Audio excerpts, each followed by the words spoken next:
On today's adventure, we're going for a ride on the Wild Eagle roller coaster at Dollywood Theme Park in Pigeon Forge, Tennessee that opened in March of 2012. This ride is 2 minutes and 22 seconds long and hits a top speed of 61 miles per hour. Before I show you the full ride POV, I did want to stop over here to the left to this tester seat, give you a better look at the shoulder harness that will come down onto you on this particular roller coaster. But let's walk through the queue. I did want to point out 78 inches is the maximum height and 50 inches is the minimum height requirement. As we walk through the queue, you'll see lots of pictures of eagles up on the wall, but we're ready to hop on the ride. So sit back, relax, and let's go soaring on the Wild Eagle at Dollywood.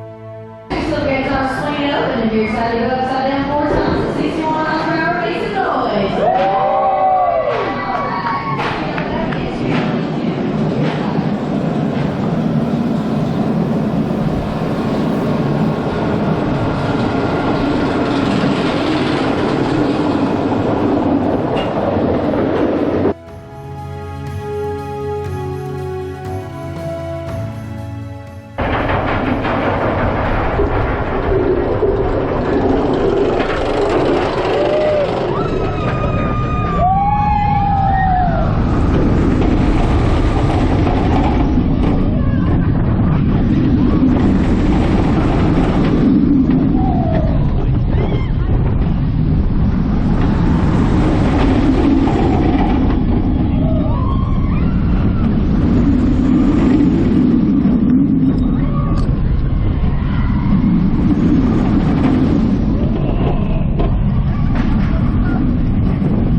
That's going to wrap up our ride on the Wild Eagle roller coaster at Dollywood. Let me know in the comments if you've been on this ride, what you think about it, or if you're going to Dollywood soon, if you plan to ride this or not. Thanks so much for watching. We'll see you on the next adventure.